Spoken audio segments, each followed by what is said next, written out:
pass you on to Wendy. You come on up. Wendy is our lovely sponsor today, and she's going to talk about cyber resilience.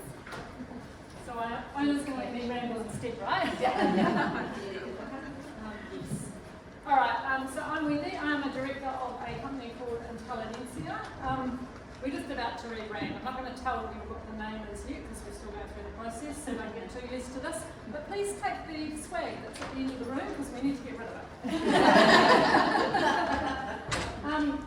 So what is cyber resilience? Cyber resilience is resilience with the word cyber in front of it, to be fair. It's the best way to explain it. It is about being prepared and being able to protect yourself when you have an attack, or protecting yourself from having an attack. We hear resilience spoken about a lot. I mean, I did Real Talk on Saturday last week. There's some pretty resilient women in that room. You know, after natural disasters, New Zealanders are pretty resilient. What we do is give you the tools, I guess, to help you through that. Cyber security, on the other hand, is the technology tools that will help you in that aspect. So for this room, probably the simplest way to put it is having things like antivirus in place. And cyber safety, on the opposite of that, is you look at it like your home, right? How you would operate your oven and making sure that people are doing that safely. Cyber safety is that. So we are in the cyber resilience space. So they would like to play an centre. So if you do have issues, we can direct you as to where to go. Now today, I am going to play a little game with you, and I'm going to tell you about our why and what we do. I'm going to tell you about our why first. So our why is to, obviously, we've seen a lot of small businesses, a lot of medium businesses be cyber attacked, and they can lose their funds, people get into their bank accounts, they lose data, they spend a lot of time trying to pull themselves out. Jan and I come out of the National Cyber Security Centre. Between us, we've got about getting close to 20 years experience, and we saw a lot of small and medium businesses go down the tubes, or a lot of people doing things in their personal life by clicking on the wrong links or downloading stuff, by paying people they shouldn't. We want to work ourselves out of a business. Now I know that sounds odd, but we wouldn't be socially responsible if we didn't. And we come in and help you protect what you need to do. So there's a little thing that we have, it's a saying, it's called a RAP. So it is to be ready, to be alert and be prepared. So by being ready, you're understanding what your staff are doing in your environment. So if you've got staff that you need to look after or that you need to sort out, what they might be attaching to your network, what they might be downloading from the internet because you don't have the right controls in place. Being alert is about knowing what to look for, which is what our little game is about today. And being proactive is about doing it now before you're cyber attacked. And believe me, it happens. Everyone's like, no, it doesn't happen when no one talks about it. And I'm like, no, of course it doesn't happen because we live in New Zealand and no one talks about anything because I'm worried about reputation. Yes, I believe it happens. All right, so there's 4 email addresses up there. They're all slightly different, believe it or not. And I don't really have a prize today, but if anyone can tell which one they think is the right one, is the correct one, there are 3 fakes up there is the correct one. Then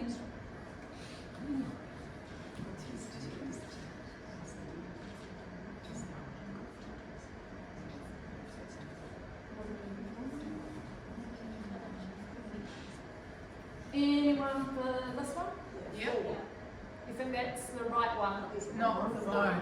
Okay, yep, that is wrong. Anyone for this That's one? wrong. Yep. Wrong. Anyone for this one? Yeah. It's wrong. It's wrong. I think that's right. Okay.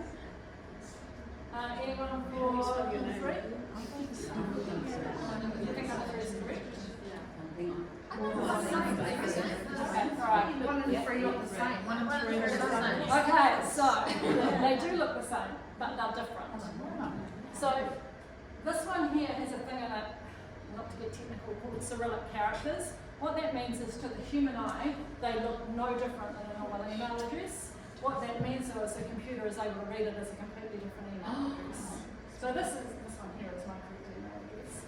So if you are receiving emails and someone has stolen your email address and is faking it, and it comes through as this, you actually have no idea that it might be different. So make sure that if they're sending through odd things that you're not expecting, that you're not clicking on those links. So it's a little lesson around the part of the RAP to be alert to walk away with today.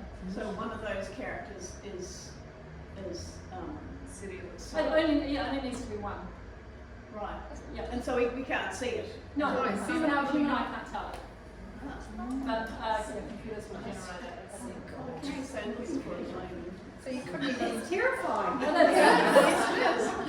But it's around being alert for what comes, to your email address that is being sent from other people, Oh, right? what's in the, And what what's the in the content email? is. Yeah. Because even I do it, right? You look at something really quickly and you go, oh, I'm busy. Oh, my owner's just sent me an email. What does she want? Oh shit, that wasn't my owner's email. Why is she telling me that she's going to pay me $3,000 to go and do something? Definitely That deal is too good to be true. And the other thing that we see a lot of these coming through is cyber attackers tend to like things like pop culture or what's going on in the environment. So you see it around Cyclone Gabriel, they'll send out a lot of fake emails asking you to pay money to charities and to do things, and you're actually paying the attacker. And the classic one at the moment, and I'll send you the link a little bit later on today, is for tickets to the Barbie movie.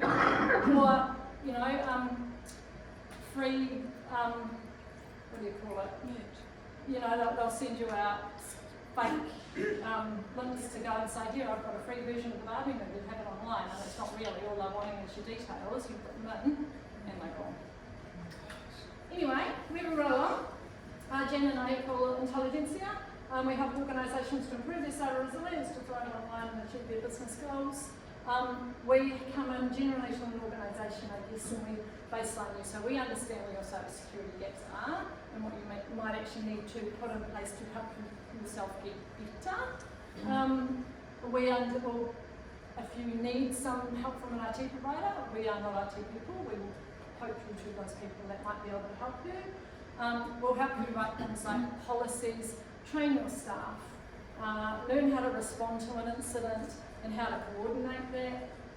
We will do some slightly deeper things around risk assessment and tabletop exercises. Probably not so many people in this room would need that, but if you're holding any amount of customer data, you need to be really careful about how you manage that and make sure you've got the right controls in that, for that in place. At the moment, $10,000 fine comes down from the Privacy Commission if you get that wrong, and then they can, if you're getting it really wrong and you don't go back and try to improve that or fix it, they'll pick on any board member they can to think about, actually, we'll just fine you $10,000, but actually, you didn't do it right, I'm going to put another $10,000 fine on top of you. So something to be really aware of. So we literally are here to help and protect people, protect their businesses, because we've seen them be brought to their knees. It takes a long time to respond to a cyber attack, and the cost is phenomenal, because you've got to pay a whole lot of people you didn't think. You're having to contact all your customers if you lose their information, tell them what to do, supply them with some funds to go and change driver's license and passports, if you're all that kind of stuff. So yeah, it takes a lot. Anyway, that is what we do. And the why, I hear this every day. Every single day I get at least 3 or 4 of these. I like the attacked because cyber criminals only go after the big guys. Yeah, they do go after the big guys, that's true. But they also go after the small guys. They automate a whole lot of stuff, and they just, small guys are great, right? They're a great vector for getting into the big guys. And they also have stuff that they want as well. Your bank accounts or your data. Well, she'll be right, I've never been attacked. Well, you haven't been, but it's a case of when nowadays, not often when it comes to cyber. Cat Sofa, she was attacked. It was horrific what she's put up and told us. And that is me. Lovely. Thank you.